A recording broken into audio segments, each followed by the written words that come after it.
All right, I just realized every video I post on YouTube seems to have the same shirt in it. I guess this is like my confidence shirt or something for making videos. So yeah, I apologize. I guess I like flannel. One of the things I want to talk about is work-life balance and what that means for you in business. And again, this is across the board. This is business in general. Most of the stuff that I do right now is beekeeping, because that's what we do, right? We're beekeepers. But a big part of the discussion, a big part of what appeals to people, I think, at the end of the day is the illusion that you're going to have all this free time, and that once you start a business, it's going to open up all of these opportunities for you personally. And while that's the goal for sure, that is not the reality. And I want to make that crystal clear. If the reason that you are thinking about starting a business or working beekeeping as a business, or hoping that that's going to generate enough money out the gate to give you good work-life balance and freedom, don't get into it for that reason. That's not a thing. I call this, when you're starting out, you've got to get yourself and your life right with Jesus. And I don't mean that in a religious context.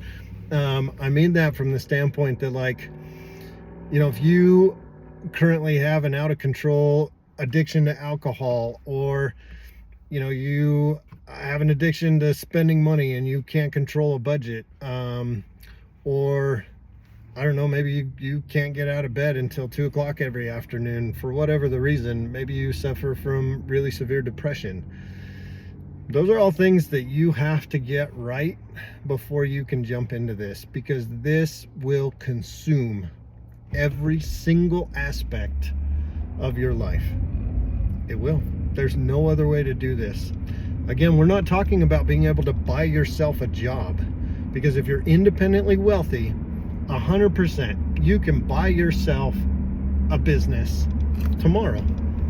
You're going to work your butt off at it, but you can probably buy your way out of certain situations and certain problems where you could sleep into 2 o'clock in the afternoon.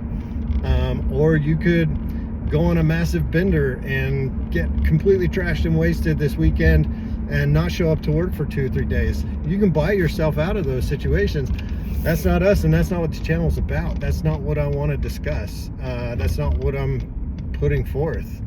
I'm talking about, you don't have the option to just buy your way out of a situation.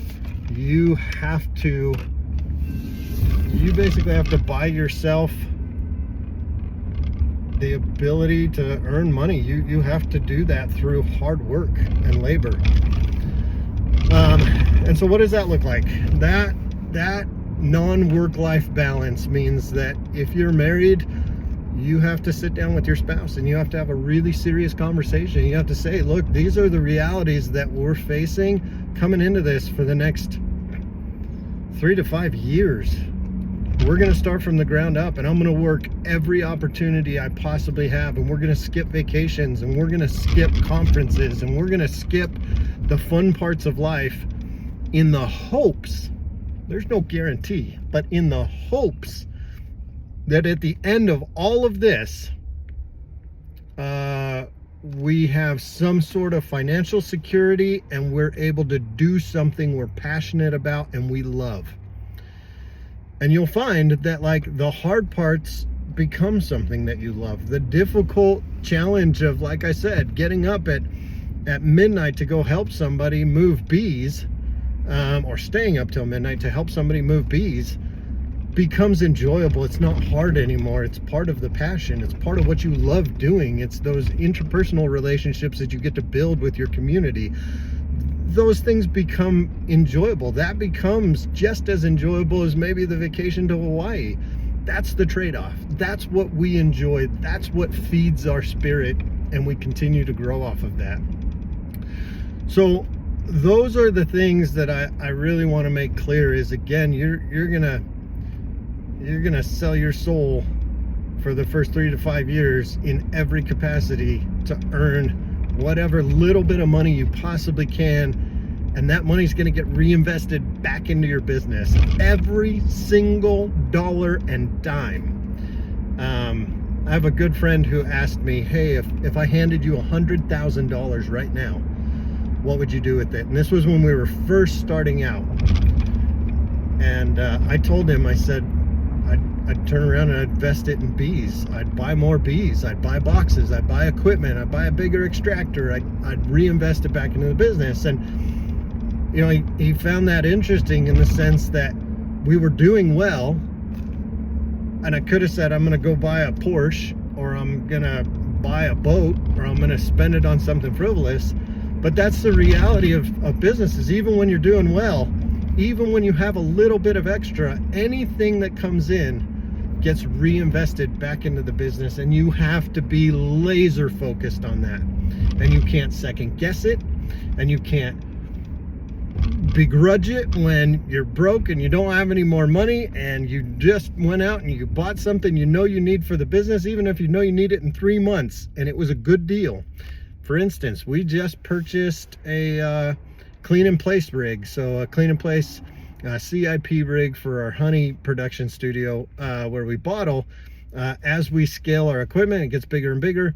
We need a special piece of equipment that allows us to circulate certain cleaning fluids and whatever, so that we don't have to break down all of the equipment. This clean in place rig came on sale. Normally, you know, for a piece of equipment like that, it's $20,000 plus. We found one for a couple $1,000 that was used. And heck, it's January, man. We're not making any sales. I don't have any cash flow right now.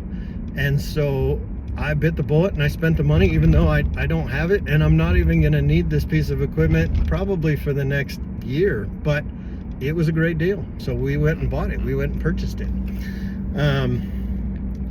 So those are some of the things that I just want people to have a heads up and acknowledge. Like, there is no such thing as work-life balance at the beginning. Your work becomes your life, and there is no balance. That's the reality of that situation. So until our next flannel talk, that's some stuff to kind of chew on and think about.